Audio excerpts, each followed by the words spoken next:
स्वागत छ समय कृषिकोमा। म रितेशको तर्फबाट।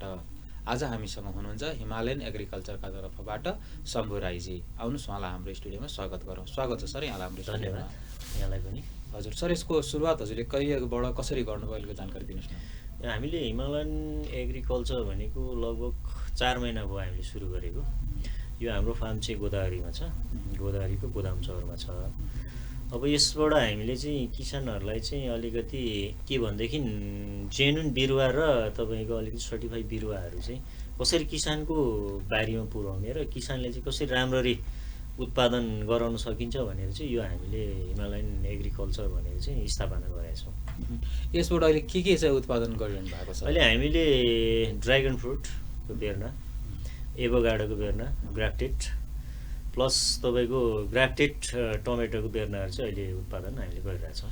यो ग्राफ्टेड टमाटरलाई चाहिँ कसरी उत्पादन गर्नुहुन्छ? यो ग्राफ्टेड टमेटोको बेर्ना चाहिँ हामीले रुटी स्टक पहिला स्टार्ट गर्छौँ, उमार्छौँ। यो रुटी स्टक भण्डाको प्रजाति हो, जङ्गली र सर्टिफाई भएको चिज हो। यसमा चाहिँ तपाईँको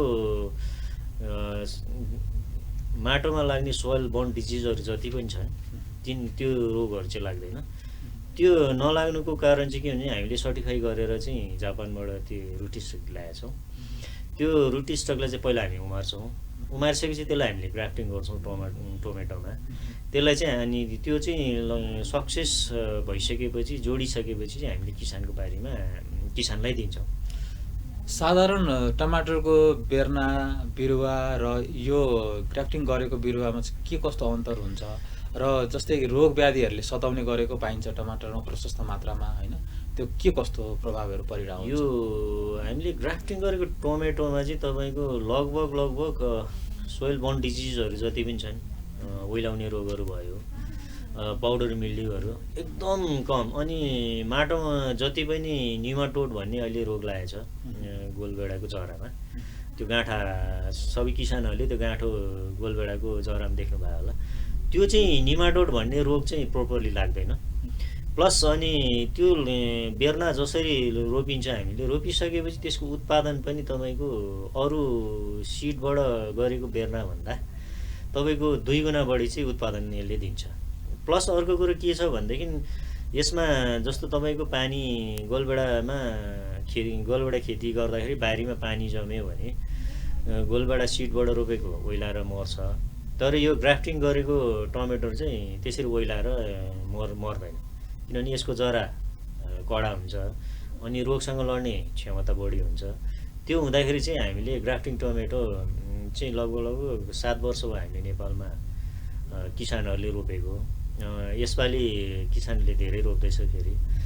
त्यो हुँदाखेरि चाहिँ के भने निमाटोडबाट चाहिँ प्रोपरली लाग्दैन, रोग चाहिँ एकदम न्यून। तपाईँको लगभग अब जमिन मुनिको रोग चाहिँ लाग्दैन, जमिनभन्दा माथिको रोग चाहिँ तपाईँको अब नर्मल रोग हो। त्यसलाई चाहिँ स्प्रे गरेर अथवा औषधि छिटेर पनि त्यसलाई चाहिँ हामीले निर्मूल गर्न सकिन्छ। यो ग्राफ्टिङ गरेको टमाटर र नगरेको साधारण टमाटरको बिरुवाहरूबाट उत्पादन लिँदाखेरि चाहिँ कति फरक पर्ने गरेको पाइन्छ? उत्पादन त तपाईँको झन्डै के फरक छ भनेदेखि जस्तो सिडबाट रोपेको टमाटर लगभग 8-10 महिनामा त्यो मर्छ भनेदेखि यो चाहिँ 12 देखि 13-14 महिनासम्म चाहिँ यसको बोट चाहिँ टिकेर रहन्छ कि उत्पादन लगभग 3-4 महिना बढी हामीले उत्पादन लिन सकिन्छ।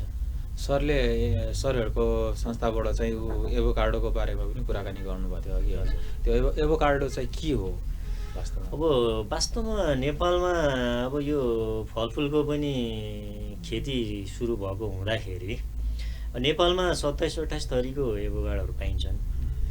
अब त्यो सबै किसानले सबै थरीको एभोकाडो लगाउँदा के समस्या आउँछ भोलि भन्दाखेरि अब मार्केटमा तपाईँको कुन चाहिँ जात राम्रो हो, कुन चाहिँ मिठो छ, अथवा त्यो चिजले चाहिँ भोलि मार्केट कसरी लिन सकिन्छ भन्ने जातहरू हामीले सेलेक्सन गर्नुपर्छ कि किसानले जुनसुकै फलफुल लगाउँदाखेरि पनि जात चाहिँ सेलेक्सन गर्नुपर्छ। जस्तो एभोकाडो पनि तपाईँको ह्यास भन्ने जात लगाउनु भयो भने मार्केट राम्रो पनि छ र मिठो पनि छ। प्लस अर्को कुरो के छ भनेदेखि त्यो ह्यास जातको लागि चाहिँ हामीले इन्टरनेसनल मार्केटमा पनि फेरि पठाउन सकिन्छ कि जसरी हामीले युगान्डाबाट एभोकाडोहरू ल्याउँछौँ, चाइनाबाट ल्याउँछौँ, अन्य कन्ट्रीबाट ल्याउँछौँ, त्यसरी नै त्यो ह्यास जातको एभोकाडोलाई पनि हामीले अन्तर्राष्ट्रिय मार्केटमा पठाउन सकिन्छ। त्यस हिसाबले चाहिँ हामीले चाहिँ अलिक सर्टिफाई भएकै बेर्नाहरू चाहिँ उत्पादन गरिरहेको हो कि। हाम्रो देशको किसानहरू कतिको इच्छुक छन् यो एभोकाडोको व्यावसायिक खेती गर्नतर्फ, के कस्तो छ? व्यावसायिक खेती गर्न अहिले किसान चाहिँ इच्छुक छन्, तर राम्रो बिरुवा अनि त्यसको जातहरू र सही काम गर्ने तरिकाहरू नहुँदाखेरि चाहिँ किसानहरू अलि अलमलमा परेछन्। अब धेरैले चाहिँ अहिले एभोकाडो खेती सुरु गरेका छन्, जस्तो धनकुटामा त अब पहिल्यै सुरु भएको हो।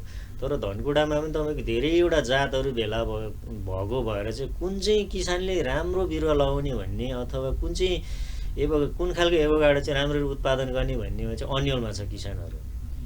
अब त्यो अन्यललाई चाहिँ हामीले किसानहरू नअल्मिलियोस् भनेर चाहिँ हामीले अलिकति सर्टिफाई भएको बिरुवाहरू, जस्तो हामीले टर्कीबाट पनि ल्याइरहेको छौँ होइन, किनभने सर्टिफाई भएको बिरुवाहरू हामीले ल्याइरहेको छौँ। त्यो हुँदाखेरि चाहिँ किसानलाई चाहिँ भोलि गएर अप्ठ्यारो नपरोस्, किसानहरू नडुबुन् भन्ने हिसाबले चाहिँ हामीले यो हिमालयन एग्रिकल्चर भनेर चाहिँ स्थापना गरेको। अनि यो एभोकाडो कति समयमा चाहिँ तयार हुन्छ फल? एभोकाडो अब सिडबाट उत्पादन लिनु चाहिँ तपाईँको 4 देखि 5 वर्ष लाग्छ। तर ग्राफ्टेड बिरुवा यदि लगाउनु भयो भने तपाईँको 2, 2.5, 3 वर्षबाट त्यसले चाहिँ उत्पादन दिनु सुरु गर्छ। यसको क्षेत्रफल चाहिँ कति चाहिन्छ होला? क्षेत्रफल त अब तपाईँको खासै अब खेती नै गर्ने हो भने आफ्नो जस्तो ठाउँ छ त्यसरी गरे हुन्छ। यसलाई क्षेत्रफल ठ्याक्कै यही गर्ने भन्ने कुरो त होइन होइन। अब किसानले अब ठुलै लार्ज स्केलमै खेती गर्छु अथवा यो चाहिँ राम्रै व्यवसाय गर्ने हो भने उसले आफ्नो क्षमता अनुसारले अब कति गर्ने भन्ने कुराहरू चाहिँ उसले विस्तार गर्न सक्छ। लगानी चाहिँ एउटा साधारण किसानले कतिसम्म लगाउनु पर्ने हुन्छ एभोकाडोको व्यवसाय गर्नको लागि? लगानी अब हामीले अहिले देखेको चाहिँ लगानी अब ठुलै स्केलमा गर्नेले अब तपाईँको 5 लाखदेखि माथि लगानी गर्दा पनि हुन्छ होइन। अब थोरै लगानी गर्नेले तपाईँको भने 150वटा बिरुवाबाट गर्ने भने त्यो अनुसारले म्यानेज गर्न सकिहालिन्छ होइन। अब नेपालमा हुनु त अहिले लगभग किसानहरूले 1000 बोटभन्दा माथि लगाउन थालिसकेका छन् होइन, थालेको चाहिँ छ। तर अब त्यसको सबैले ग्राफ्टिङवाला चाहिँ लगाएको छैन, सिडबाटै धेरैले लगाएका छन् होइन। सिडबाट लगाउँदा चाहिँ के भने क्वालिटी चाहिँ अलिकति आउँदैन होइन। अब जस्तो 1000वटा बोट लगाउनु भएको छ भने तपाईँको 400 देखि 500वटाले मात्रै राम्रो उत्पादन दिन्छ कि। कति एभोकाडो चाहिँ भाले पनि हुनसक्छ, नफल्नु पनि सक्छ। त्यो हुँदाखेरि सिडबाट भन्दा नि ग्राफ्टिङवाला चाहिँ बिरुवा लगाउनु भयो भने भोलि किसान पनि नडुब्ने, प्रोडक्सन पनि समयमा आउने। त्यो हुँदाखेरि चाहिँ त्यसरी गर्नुभयो भने चाहिँ किसान तल परिँदैन कि भन्ने मेरो आफ्नो सोचाइ हो। हजुर, अब जस्तै किसानहरूले अब एभोकाडोको खेती गरेर त्यसको बजारको लागि चाहिँ के गर्नुपर्ने हुन्छ होला? बजार कस्तो छ? बजार त अहिलेको हिसाबमा राम्रै छ। अब भोलि उत्पादन बढी भएर अब बजारमा रेट कम हुनु भनेको त्यो सामान्य कुरा हो होइन।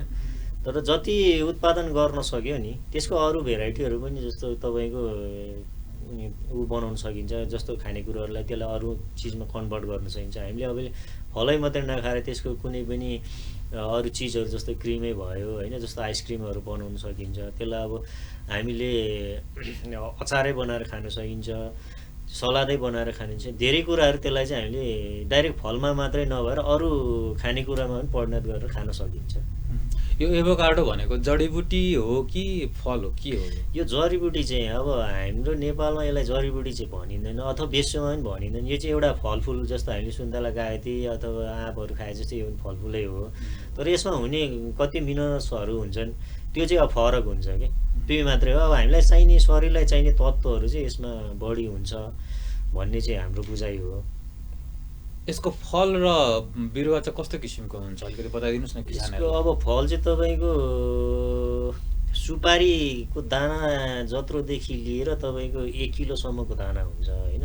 यसको बाहिरी अब हरियो हुन्छ, भित्र चाहिँ तपाईँको अब घिउको कलर हुन्छ, यसलाई घिउ फल पनि भन्छन् होइन भन्नु चाहिँ। अब त्यही हो। अनि पातहरू चाहिँ अब लगभग हाम्रो गाउँघरमा हुने कुटमेरो भन्छ नि, कुटमेरोको जस्तो जस्तै पातहरू बोटहरू त्यस्तै हो होइन। अब त्यो त्यसरी चाहिँ चिनिन्छ त्यसलाई। अब भित्रको अब कोही रातो खालको पनि छन् होइन। अब त्यो एभोकाडो अब एउटा चाहिँ भित्र दाना नभएको सिडलेस पनि पाइन्छ होइन। अब त्यो सिडलेस चाहिँ अलिक सानो हुन्छ साइज त्यसको। दाना ठुलो हुनेको चाहिँ तपाईँको दाना पनि ठुलै हुन्छ होइन। अब सिडलेस चाहिँ नेपालमा अलिक कमै छ भनौँ, आएको छैन भनौँ न। अब केही समयमा सिडलेस एभोकाडो पनि आउँछ होला नेपालमा आउनु चाहिँ। तर अब यो एभोकाडो चाहिँ तपाईँको सबै किसानले लगाएको हुँदाखेरि चाहिँ अब केही समयमा यसको रेटहरू अथवा केही वर्षमा यसको भाउहरू चाहिँ घट्न सक्छन्। अहिले जति किसानले 400-500 बेचिरहेछन्, भोलि गएर अब धेरै उत्पादन भएपछि त्यो 100 भन्दा तल पनि झर्न सक्ला होइन। तर किसानहरूले अहिले जति पनि लगाउनु भएको छ उहाँहरूले चाहिँ अब एउटा रेटको आशा गरेर, अहिलेको रेटको आशा गरेर उत्पादन गर्नु भएको छ। तर भोलि त्यही रेट आउँछ भनेर चाहिँ किसानले खेती गर्दाखेरि चाहिँ त्यो नसोच्नु भए चाहिँ राम्रो हुन्छ कि भन्ने मेरो चाहिँ आफ्नो बुझाइ हो। हालको समयमा यो ड्र्यागन फ्रुटको चाहिँ निकै चर्चा परिचर्चा सुन्न पाइन्छ मार्केटमा होइन। यो अवस्थामा हजुरहरूले यो ड्र्यागन फ्रुटको खेती गरिरहनु भएको छ। यो ड्र्यागन फ्रुटको खेती नेपालमा कसरी भित्रियो अलिकति जानकारी दिनुहोस् न। यो नेपालमा ड्र्यागन फ्रुटको प्रचलन कसरी भित्रियो भन्दाखेरि चाहिँ अब एउटा कहानी भनौँ अथवा एउटा भनौँ कथाइ भनौँ होइन। यो नेपालमा चाहिँ डाक्टर जगन्नाथ राई दाइले चाहिँ नेपालमा भित्राउनु भएको हो। उहाँको चाहिँ भैँसी पार्टीबाट सुरु भएको हो होइन। उहाँले लगभग 17-18 वर्ष अगाडि चाहिँ नेपालमा ल्याउनु भएको चिज हो यो। उहाँले आफ्नै बारीमा परीक्षण गरेर लगभग 12-15 वर्ष पछाडि मात्रै यो नेपालभरि नै यो चाहिँ छरिएको हो होइन। उहाँको मेन कुरो चाहिँ उहाँकै देन हो। नेपालमा ड्र्यागन फ्रुटलाई चाहिँ अलिकति अगाडि बढाउनुको चाहिँ उहाँकै देन छ भनौँ न। जगन्नाथ राईको चाहिँ मेन हात छ। यो चाहिँ भियतनामबाट पहिला आएको बिरुवा हो। त्यसलाई नै यहाँ चाहिँ अब यहाँको क्लाइमेटसँग मिलाएर चाहिँ मिलेर चाहिँ हामीले चाहिँ यो लगभग 7-8 वर्ष अगाडिबाट चाहिँ नेपालमा चाहिँ ड्र्यागन फ्रुट खेती गर्नुपर्छ भनेर हामीले धेरै किसानहरूलाई चाहिँ बिरुवा दियौँ पनि र बेच्यो पनि। अनि प्लस अर्को कुरो किसानहरूले अहिले चाहिँ धेरै लार्ज स्केलमा खेती गर्नु सुरु गरेछन्। अब किसानहरूले चाहिँ अहिले यो ड्र्यागन फ्रुटलाई चाहिँ किन बढी प्राथमिकता दिइरहेछ भन्ने सन्दर्भमा चाहिँ कुरो के छ भनेदेखि किसानहरूले अहिलेको रेटको हिसाबले ड्र्यागन फ्रुटको खेती सुरु गरे हो। तर भोलि त्यो अहिलेको रेटमा किसानले चाहिँ बेच्नु नपाउँदा भोलि किसान कराउने हो कि भन्ने एउटा त्यो डर पनि हो। किनभनेदेखि भोलि सबैले ड्र्यागन फ्रुटको उत्पादन गरिसकेपछि त्यसको भाउको रेट चाहिँ घटेर तल आउँछ होइन। जस्तो भोलि गएर 200-300 रुपियाँ केजी पनि हुनसक्छ। जहिले अहिले 800-1000मा बेचिरहेको किसानले भोलि 200-300मा पनि बेच्नुपर्ने अवस्था आउँछ। तर त्यो अवस्थामा किसानहरूले चाहिँ अहिलेको मार्केट नहेरेर भोलिको मार्केट हेरेर चाहिँ खेती गर्नुभयो भने चाहिँ अझ राम्रो हुन्छ भन्ने चाहिँ मलाई लाग्छ। हालको समयमा यहाँहरूले चाहिँ कहाँ र कसरी खेती गरिरहनु भएको छ? अहिले हामीले सुरुमा चाहिँ हामीले अब धेरै किसानहरूलाई बिरुवाहरू दियो बेचियो। जस्तो तपाईँको अहिले नेपालको लगभग सबै ठाउँमा चाहिँ ड्र्यागन फ्रुटको खेती सुरु भएको छ। अब सुरुमा चाहिँ अब हामीले बिरुवा दियौँ। अहिले त धेरै किसानहरूले पनि अब इन्डियाबाट पनि ल्याएछन्, बाहिरबाट पनि ल्याएछन् होइन। अब किसानहरूले बिरुवा लिँदाखेरि अथवा रोप्दाखेरि अलिकति राम्रो बिरुवाहरू सेलेक्सन गरेर रोप्नुहोस्। सिडबाट रोपेको अलिक ढिलो हुन्छ अनि हाँगा काटेर रोपेको अलिक छिटो फल्छ होइन। त्यसमा गुणहरूको पनि एउटै परिवर्तन आउँदैन। सिडबाटको चाहिँ अलिक परिवर्तन आउन सक्छ होइन। अलिक ढिलो पनि फल्छ। त्यो हुँदाखेरि अलिकति किसानले चाहिँ बेर्नाहरू ड्र्यागन फ्रुटको बेर्नाहरू छान्दाखेरि राम्रो छानेर बरु केही पैसा अलिकति महँगो पऱ्यो भने राम्रो खालको बेर्नाहरू सलक्क परेको बेर्नाहरू लगाएर रोप्नुभयो भने उत्पादन पनि राम्रो आउने। प्लस अर्को कुरो के छ भनेदेखि त्यसबाट हुने जुन रिजल्टहरू राम्रो आउँछ। अलिकति राम्रो बिरुवाहरू लगाउनु भयो भने अब सिडबाट धेरै पाइन्छ बिरुवा। अहिले इन्डियाबाट पनि बिरुवाहरू धेरै आउँछन् होइन। त्यो हुँदाखेरि चाहिँ अब किसानले चाहिँ राम्रै बेर्नाहरू चाहिँ लगाउनुहोस् भन्ने म चाहिँ सोच्छु। अब नेपालमा हामीले धेरै ठाउँमा बिरुवा दिएका छौँ। जस्तो तपाईँको लोगेन्द्र विष्टजीलाई पनि हामीले दिए पहिला सुरुमा बिरुवा। अहिले उहाँले इन्डियाबाट पनि ल्याउनु भएको छ होइन। अरू कन्ट्रीबाट पनि ल्याउनु भएको छ। जस्तो सूर्य पाण्डे हुनुहुन्छ, उहाँ पनि एउटा कृषि विज्ञ हो। उहाँलाई पनि हामीले सुरुमा दिएको बिरुवाहरू हुन्। अनि धेरैलाई चाहिँ हामीले सुरुमा चाहिँ हामीले बिरुवा वितरण गऱ्यौँ। अहिले चाहिँ अब सबैले आफ्नो हिसाबले किसानले नै उत्पादन गरेर बिरुवा पनि आफै पनि रोप्नु सुरु गर्नु भएको छ होइन। त्यो हुँदाखेरि नेपालको परिप्रेक्ष्यमा अब सबै ठाउँमा चाहिँ लगभग ड्रागन फ्रुटको खेती चाहिँ विस्तार भएको छ। हजुर, यो यसको बिरुवा चाहिँ कस्तो हुन्छ? बिरुवा यो हुन त फेमिलियर चाहिँ क्याक्टस हो होइन, यो क्याक्टस वर्गकै हो। यो लहरा हुन्छ यसमा होइन, लहरा प्रजातिको हो। यसमा चाहिँ तपाईँको हल्का काँडा हुन्छ, अब फल चाहिँ त्यही काँडाकै साइड उमा फल्ने हो। यो फल चाहिँ तपाईँको लगभग फलको साइजको कुरा गर्ने हो भने 1 किलोदेखि माथिको पनि दाना फल्न सक्छ होइन। लगभग नेपालमा चाहिँ अहिले 2 थरीको ड्रागन फ्रुट पाइन्छ।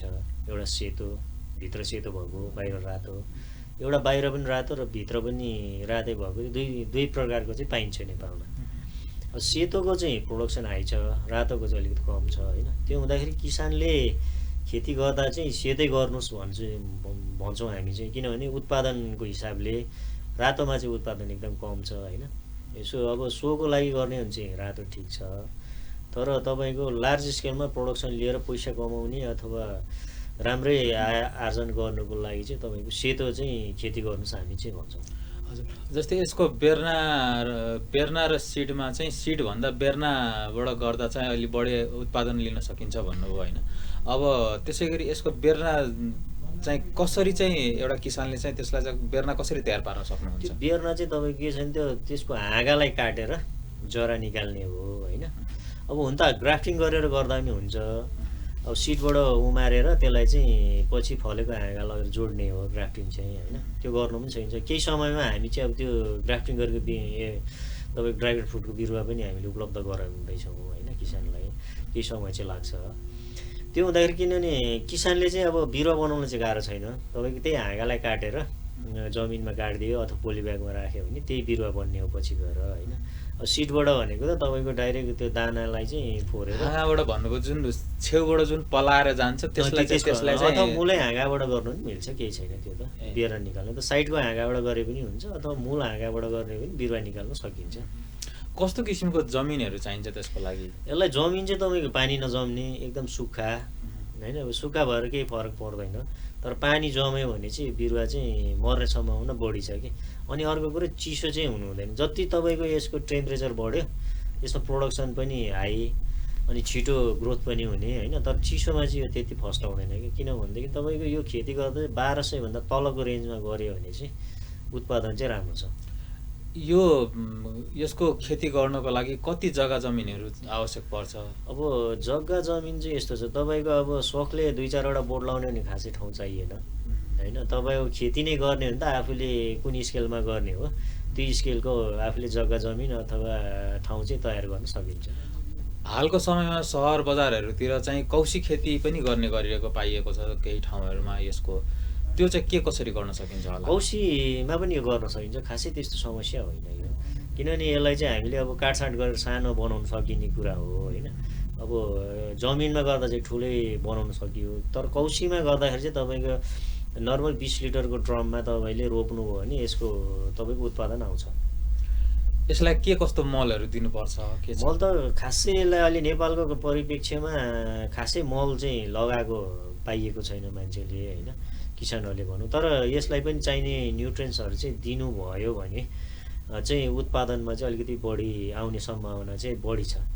अब आयात र निर्यात अहिले चलिरहेको छ यो फलको बढ्दै गएको अवस्थाहरूमा चाहिँ त आयात र निर्यातमा चाहिँ के कस्तो प्रभाव पार्छ होला? आयात र निर्यात किनभने अब जस्तै हामीले अहिले आयात गरिरहेछौँ त्यो चाहिँ रोक्न सकिन्छ प्रोपरली नै। किनभने अहिले चाहिँ विदेश अब तपाईँको थाइल्यान्डबाट ल्याएर चाहिँ हामीले खाइरहेछौँ भनेदेखि भोलि यहीँ उत्पादन यदि गर्न सकियो भने त सर्वसाधारणले पनि यो खान सक्छन्। अहिलेको ड्रागन फ्रुट हेर्ने हो भने त अलिकति पैसावालले मात्रै खाने फलफुलमा गनिएको छ होइन। भोलि गएर नेपालमै उत्पादन राम्ररी हुने हो भने सर्वसाधारणले पनि यो चाहिँ सहज तरिकाले खानु पाउँछ भन्ने चाहिँ हाम्रो उद्देश्य हो नि। एउटा किसानले चाहिँ यसको खेती गरेर कसरी आम्दानी लिन सक्छ होला? बढीभन्दा यो आम्दानी लिन त सकिन्छ, यसमा केही गाह्रो कुरो छैन होइन। किसानले चाहिँ लगभग 2 वर्ष पछाडि आम्दानी लिन सक्छ होइन। अब यसलाई चाहिँ आम्दानीको स्रोत बनाउँदाखेरि चाहिँ किनभने सजिलो तरिकाले गर्नु चाहिँ के छ भने अब 2टा आम्दानी लिनलाई चाहिँ के गर्न सकिन्छ भने जस्तो कि तपाईँको ड्रागन रोपेको ठाउँमा मुनिबाट अरू बाली पनि लगाउन सकिन्छ कि। अब सुरुमा त अब लगभग यो फल्नुको लागि 2-2.5 वर्ष लाग्छ। त्यो 2-2.5 वर्षको पिरियडमा चाहिँ तपाईँले जुन तल जमिन खाली हुन्छ त्यसमा चाहिँ तपाईँले अन्य बाली लगाउन सक्नुहुन्छ कि जस्तो कि त्यो ड्र्यागन फ्रुटभन्दा सानो हुने बाली जस्तो तपाईँको अदुवा भनौँ, जस्तो बेसार भनौँ, होइन भटमास भनौँ, यी बालीहरू लगाएर पनि आय आर्जन गर्न सकिन्छ। यसको ढाँचा चाहिँ कस्तो हुन्छ खेतीको? यसको चाहिँ अब ढाँचा चाहिँ के छ भने तपाईँको यसलाई चाहिँ यो लहरे प्रजातिको भएको भएर चाहिँ यसलाई एउटा अडाउनुको लागि पिल्लरको सिस्टम चाहिन्छ, अथवा भित्तामा पनि हुन्छ होइन। भित्ता छ भने अब भित्तामा पनि लगाउन सकिन्छ। यो चाहिँ भित्तामा कसरी लगाउन सकिन्छ भने यो चाहिँ लहरा प्रजातिको, यसले चाहिँ बिचबिचबाट जरा छोड्दै जान्छ कि त्यो जराले चाहिँ त्यो भित्ता समाउने हो। अथवा पिल्लर, यसलाई चाहिँ खेती गर्नुको लागि पिल्लर चाहिँ चाहिन्छ, किनभने यसलाई अडाउनु पर्यो। अडाउनुको लागि एउटा पिल्लरको व्यवस्था चाहिँ हुनुपर्छ बिरुवा अडाउनलाई चाहिँ।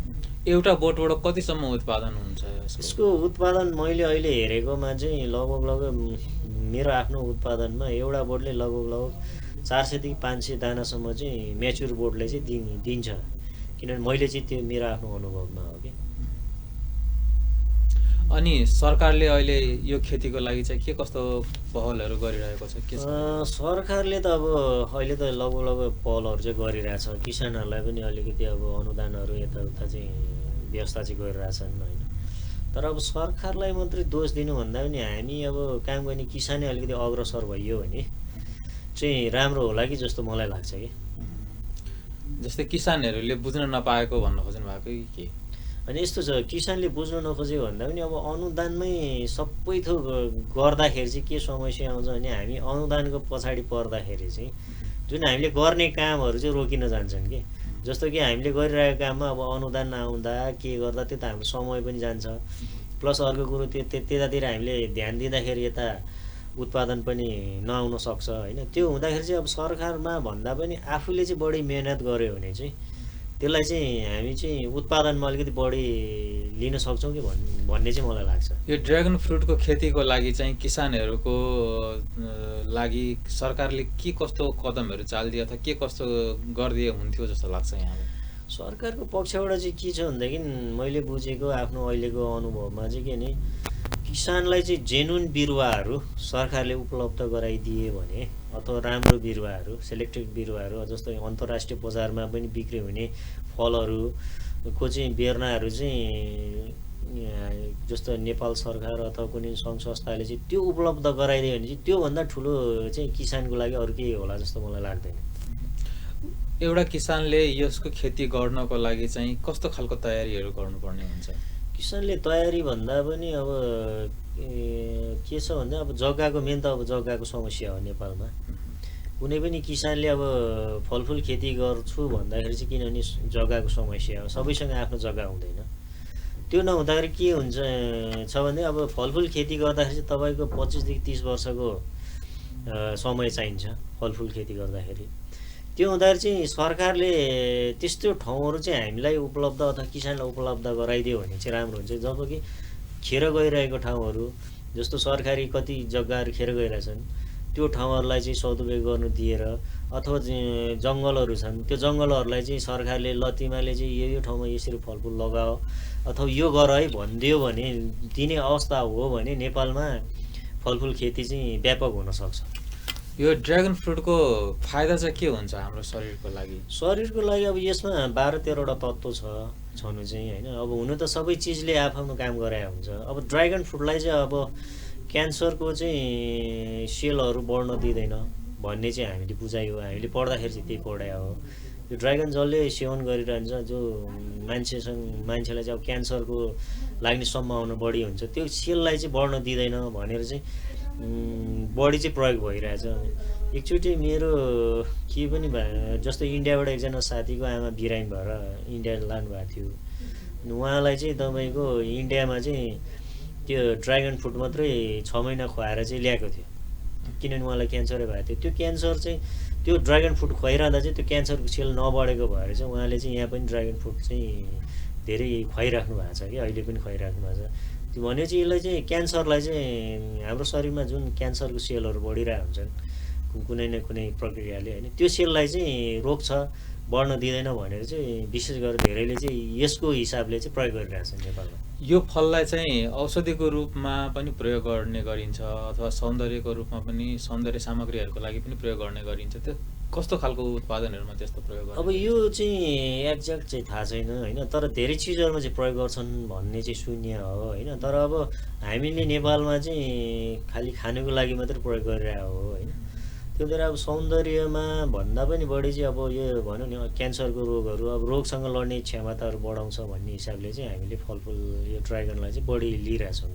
यसलाई रोप्ने तरिका अलिकति बताइदिनुहोस् न। रोप्ने तरिका त केही छैन, एउटा ठाउँ आफूसँग तयार भइसकेपछि एउटा पिलरको आवश्यकता पर्छ।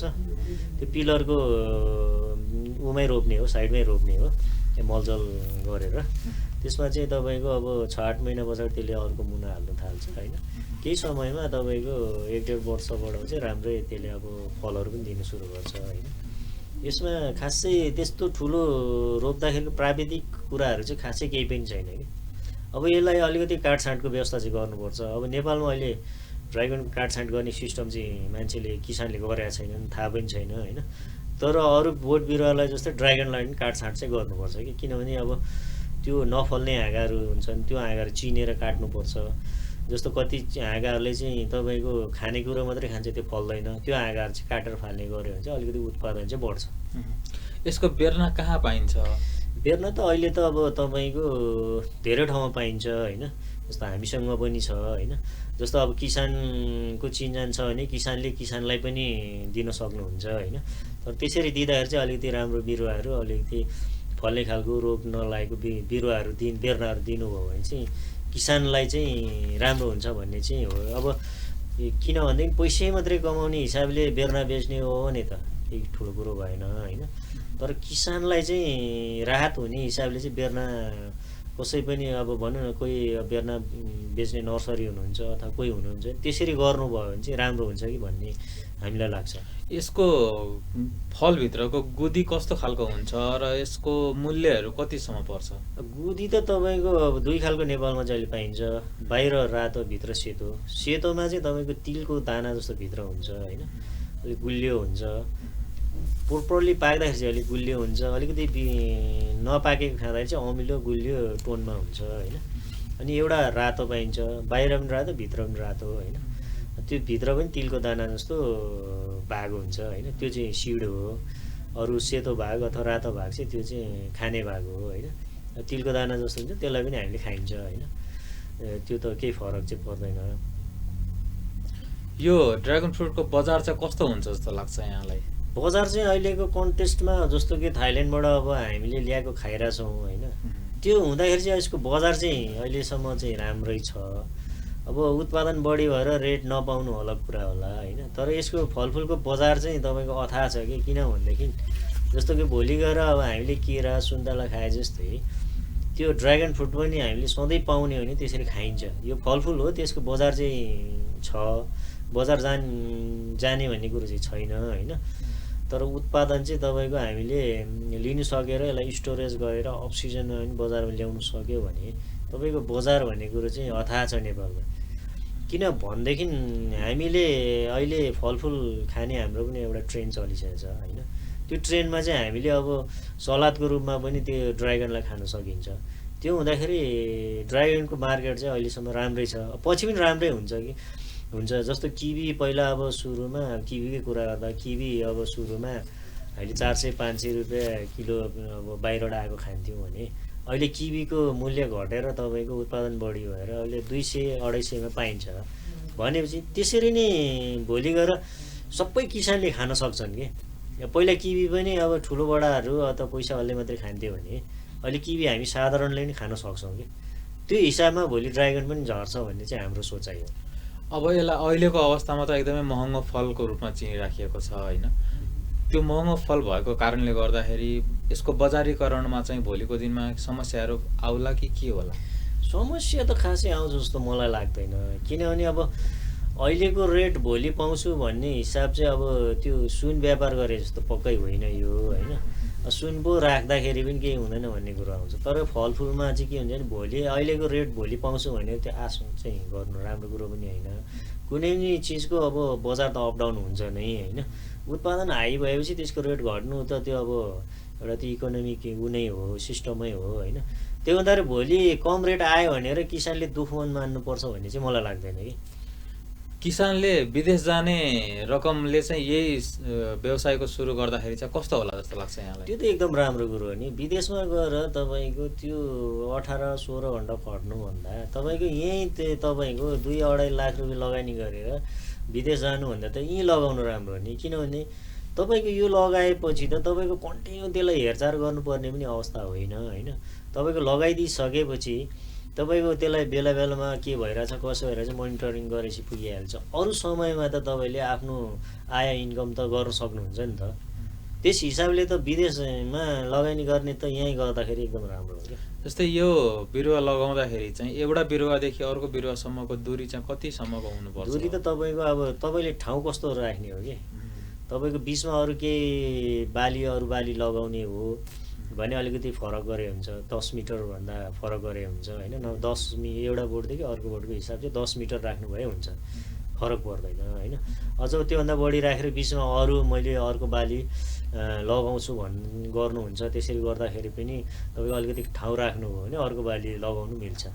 यो कस्तो खालको वातावरणहरूमा चाहिँ यो बढी फस्टाउँछ र यसले उत्पादन बढी दिन्छ? यो चाहिँ तपाईँको जति टेम्परेचर हाई भयो, गर्मी भयो नि, यो गर्मीमा हुने चिज हो। बल्लै बल्ल भएको ठाउँमा मरुभूमि हुने चिज हो होइन। त्यो हुँदाखेरि तपाईँको 1200 भन्दा तल चाहिँ खेती गर्नुहोस् हामी चाहिँ भन्छौँ कि। 1200 भन्दा माथि चिसोको मात्रा बढ्छ अथवा भित्री मधेसमा लगाउन सकिन्छ होइन। त्यो धेरै हाइट भएको पाहाडहरूमा पनि गर्मी छ, तपाईँको टेम्परेचर भन्नु 25-30 हुन्छ भनेदेखि चाहिँ लगाउन सकिन्छ होइन। टुसा र हिउँ पर्ने ठाउँमा चाहिँ यो खेती चाहिँ राम्रो हुँदैन, किनभने चिसो भयो भने चाहिँ बोटहरू आफै मर्न थाल्छ कि। जति गर्मी भयो भने फर्स्ट आउँछ, तर चिसो बढी भयो भने चाहिँ बोट मर्न थाल्छ कि। यसलाई हुर्किन पनि 2 वर्षको समय लाग्छ भन्नुभयो। त्यो अवधिमा चाहिँ किसानहरूले कस्तो किसिमको मलहरू चाहिँ यसमा हाल्नुपर्ने हुन्छ? मल त तपाईँको भर्मी कम्पोस्टहरू प्रशस्त मात्रामा लाउनु भयो भने पुग्छ। अरू त्यस्तो तपाईँको रासायनिक मलहरूको आवश्यकता पर्दैन। यसको प्रजातिहरू चाहिँ कति किसिमका हुन्छन्? अब हामीले बुझेअनुसारले चाहिँ यसको प्रजाति थुप्रै छन् होइन। तर प्रचलनमा आएको भनेको चाहिँ सेतो र रातो चाहिँ बढी छ। अनि त्यो फल उत्पादन गरिसकेपछि एउटा किसानले चाहिँ कसरी बढीभन्दा बढी आम्दानी लिन सक्छ यो फलको माध्यमबाट? आम्दानी लिनुको लागि त अब दुईटा तरिकाहरू छन्। जस्तो कि अब किसानले उत्पादन गरेको चिजहरू छ नि, जस्तो फलहरू उसले अब बेच्न सक्ने भयो। अब उसले जति फल बढी उत्पादन गर्न सक्यो उसलाई त्यति बेनिफिट भयो। अनि अर्को चाहिँ बिरुवा आफूले बनाएर बेचेर पनि आम्दानी दुई तरिकाले लिन सकिन्छ। हजुर, जस्तै अब हजुरसँग अघि मैले एभोकाडोको बारेमा पनि कुराकानीहरू गरेका थिएँ होइन। जस्तै एभोकाडो र यो ड्र्यागन फ्रुटको विषयमा कुरा गर्नुपर्दा हजुर चाहिँ किसानलाई चाहिँ कुन गर्दा चाहिँ बढी आम्दानी हुनसक्छ भनेर चाहिँ सल्लाह दिनुहुन्छ? यस्तो छ, तपाईँको ठाउँ अनुसारले दुईटै बाली लगाउन सकिन्छ कि। जस्तो तपाईँको पहाडी एरियामा तपाईँको अब एभोकाडो मजाले गर्नु सकियो भने गर्मी ठाउँ हुने तराई बेल्टमा चाहिँ तपाईँको ड्र्यागन लगाउनुहोस्। अब एभोकाडो पनि लगाउनु मिल्छ, नमिल्ने चाहिँ होइन होइन। तर अब तपाईँलाई कुनमा बढी इन्ट्रेस्ट छ होइन, त्यो विषयलाई चाहिँ आफूले छनौट गरेर गर्नुभयो भने हुन्छ। जस्तै अब एभोकाडोको फाइदा र यो ड्र्यागनको फाइदामा अलिकति भिन्नता बताइदिनुहोस् न। फाइदा त फलफुल हो, खानेकुरा हो, सबैमा फाइदै छ होइन। अब व्यवसाय गर्दा घाटा र नाफाको भन्ने कुरा गर्नुहुन्छ भने दुईटैमा फाइदैको विषय हो होइन। आफूले उत्पादन गर्न सकिएन भने त्यो घाटाको विषय हो होइन। कुनै पनि व्यवसाय गरेपछि आफूले फाइदै लिने हिसाबले गरिन्छ होइन। किसानले त्यो अनुसारको मोनिटरिङ गर्न सकेन भने ऊ घाटामा जाने कुरो मात्रै हो होइन। तर कुनै पनि व्यवसाय गर्दा घाटामै गइन्छ भन्ने चाहिँ मलाई लाग्दैन कि। अब हामी फेरि टमाटरमा एकछिन हौँ होइन। टमाटरकै कुरा गर्नुपर्दा चाहिँ प्रायः जसो टमाटरहरू कुहिने गरेको पाइन्छ भनेर किसानहरूको गुनासो आइरहेको हुन्छ होइन। त्यस्तो अवस्थामा त्यो टमाटरहरूलाई जसरी हजुरले भनेको जस्तै खालको बेर्नाहरू तयार पारेर उत्पादन गर्दा उनीहरूले कसरी बढी फाइदा लिन सक्छन् होला? अब यस्तो छ, तपाईँको टमाटर तपाईँको उत्पादन गर्दाखेरि अब तपाईँको फल कुहिने हो कि अथवा तपाईँको भनौँ न बोट कुहिने हो कि, अब त्यसमा दुईवटा कुरा हुन्छन्। अब फल कुहिने भने चाहिँ किसानले के गरे हुन्छन् भनेदेखि अब रासायनिक अत्याधिक प्रयोग गरेर विषादी प्रयोग गरेको चिजहरू छिटो कुहिन्छ होइन। त्यो फलको विषयमा चाहिँ तर अब हामीले ग्राफ्टिङ गरेको गोलभेडाको बेर्ना अथवा बोटको कुरा गर्नुहुन्छ भने चाहिँ जस्तो गोलभेडा सिडबाट रोपेको गोलभेडाको चाहिँ के हुन्छ भने जरा एकदम कमजोर हुन्छ, त्यसमा तपाईँको भाइरसहरू बढी लाग्छ। तर हामीले ग्राफ्टिङ गरेर दिएको गोलभेडामा चाहिँ तपाईँको जरा भन्टाको हुन्छ। भन्टाको हुँदाखेरि त्यो चाहिँ के हुन्छ भने हामीले चाहिँ के गरेर हुन्छ भने त्यसलाई चाहिँ निमाटोड अथवा तपाईँको त्यसलाई चाहिँ पुरै उ गरेर तयार गरेको बेर्ना हो, त्यसलाई चाहिँ रेसिस्टेन्स फ्री गरेको बेर्ना हुन्छ। त्यो बेर्ना हुँदाखेरि चाहिँ रोग लाग्ने अनि प्लस अर्को कुरो तुरुन्त कुहिने भन्ने चाहिँ सम्भावना एकदमै कम हुन्छ कि कुहिँदैन पनि, कुहिएको पनि छैन अहिलेसम्म चाहिँ होइन। जस्तो तपाईँको त्यो चाहिँ जस्तै सारो माटोमा पनि त्यसले चाहिँ आफूलाई सर्भाइभ गरेर चाहिँ प्रोडक्सन चाहिँ अलिकति बढी नै आउने आएको चाहिँ हामीले भेटाएको छौँ अथवा गरेका छौँ। अहिले त अचोकमा त्यसकै त्यही ग्राफ्टिङ टमाटरको उत्पादन भइरहेछ, झौखेलमा छ, थुप्रै ठाउँमा हामीले चाहिँ अहिले त्यसरी दिएको बेर्नाहरू उत्पादन लिइरहेछ किसानले। यो एभोकाडो र ड्र्यागन फ्रुटहरूमा चाहिँ के कति रोगहरू लाग्ने गरेको पाउनु भएको छ? रोग त अहिलेसम्म नेपालमा नयाँ चिज भएको भएर त्यति खासै देखिएको छैन। ड्राइगनमा पनि खासै छैन। ड्राइगनमा चाहिँ अलिकति तपाईँको चिसो बढी भयो भने चाहिँ पहेँलो भएर जान्छ होइन, त्यो कुहिन्छ। अब एभोकाडोमा चाहिँ समस्या देखेको भनेको अलिकति लाइकिरहेको मात्रै हो, फुल्ने स्टेजमा अथवा मुनाको स्टेजमा होइन। नत्र नि एभोकाडोमा पनि त्यस्तो रोग चाहिँ अहिले आएको छैन। यसको फल ड्र्यागन फ्रुटको फल चाहिँ कुन महिना कुन समयहरूमा लाग्ने गर्छ र कतिसम्म लाग्छ? ड्र्यागन फ्रुटको फल चाहिँ तपाईँको लगभग जेठबाट सुरु भएर तपाईँको कार्तिकसम्ममा फुल्छ यो। त्यो तपाईँको एकैचोटि फुल्ने होइन यो चाहिँ होइन, तपाईँको फुल्दैछ फल्दैछ फुल्दैछ फल्दैछ भने चाहिँ लगभग मङ्सिरसम्ममा चाहिँ तपाईँको हार्भेस्टिङ गर्नु पाइन्छ। यो ड्र्यागन फ्रुट चाहिँ जेठदेखि लगभग 6-7 महिनाको पिरियडमा चाहिँ त्यो हार्भेस्टिङ हुन्छ। एभोकाडोको चाहिँ तपाईँको अब चैत वैशाखबाट फुल्नु सुरु गर्छ, त असोज कार्तिक मङ्सिरसम्ममा चाहिँ त्यसको हार्भेस्टिङ गरिसकिन्छ। हजुर, अनि यसको फल कस्तो किसिमको हुन्छ भन्नाले फुल जुन फुल्छ त्यसको कलर कस्तो हुन्छ? सेतो र रातो दुई कलर दुई प्रजातिको भन्नुभयो नि, त्यो दुई प्रजातिमा चाहिँ त्यसको फुल चाहिँ कस्तो किसिमको लाग्छ? फुल चाहिँ तपाईँको के हुन्छ नि, हाम्रो गाउँघरमा धोक्रे फुल भन्छौँ नि, त्यस्तै धोक्रे फुल जस्तै फुल्ने हो। तर यो फुल चाहिँ तपाईँको एक रात मात्रै फुल्छ क्या ड्र्यागन फ्रुटको चाहिँ। एक रात फुलेर तपाईँको बेलुका 6 बजी फुल्यो भने बिहान त्यही 5-6 बजी ओइलाइसक्छ कि। एक रात मात्रै फुल्छ यो फुल। त्यो हुँदाखेरि फलमा रोग लाग्ने चाहिँ ड्र्यागनमा एकदम कम छ, किनभने किराहरूको साइक्लिङ चाहिँ त्यहाँभित्र प्रवेश गर्न पाउँदैन। त्यो भएर फलमा रोग चाहिँ छैन यसमा। बोटहरूमा लाग्यो भने अलग कुरा हो, तर फलमा चाहिँ रोग चाहिँ छैन कि ड्र्यागनमा चाहिँ। अब एभोकाडोमा चाहिँ के छ भनेदेखि एभोकाडोमा चाहिँ किराहरूले चाहिँ बढी आक्रमण गर्ने भएको भएर रोग भन्दा पनि किराहरूले चाहिँ बढी एभोकाडोलाई चाहिँ सताएको भेटिएको छ। हस् त, अब हामी लगभग कार्यक्रमको अन्ततिर आइसकेका छौँ। हजुरले ड्र्यागन फ्रुट खेती गर्न चाहने किसानहरूको लागि चाहिँ के सल्लाह सुझावहरू दिन चाहनुहुन्छ? अब खेती गर्ने किसानहरूलाई सल्लाह सुझाव भन्दा पनि तपाईँले मेन कुरो के गर्दै हुनुहुन्छ त्यसमा आफू भर पर्ने कुरा हो कि। जस्तो ड्र्यागन फ्रुटै खेती गर्नु भन्छ प्रपरली म यसैमै फोकस गरेर काम गर्छु भन्ने एउटा ऊ बनाउनु पऱ्यो होइन। 10वटा काम गरेर अब ड्र्यागन पनि गर्छु, त्यो पनि गर्छु, यो पनि गर्छु भन्नुभन्दा पनि एउटालाई फोकस गरेर त्यसलाई सक्सेस गरेर अर्को काममा लाग्नु हो भने चाहिँ त्यो चाहिँ सबभन्दा सफल चाहिँ होला जस्तो लाग्छ मलाई। हस् त दर्शकवृन्द, आज हामीसँग हुनुहुन्थ्यो हिमालयन एग्रिकल्चरका तर्फबाट शम्भु राईजी। आज उहाँ सँगसँगै म रितेश पनि बिदा हुन्छु। नमस्कार।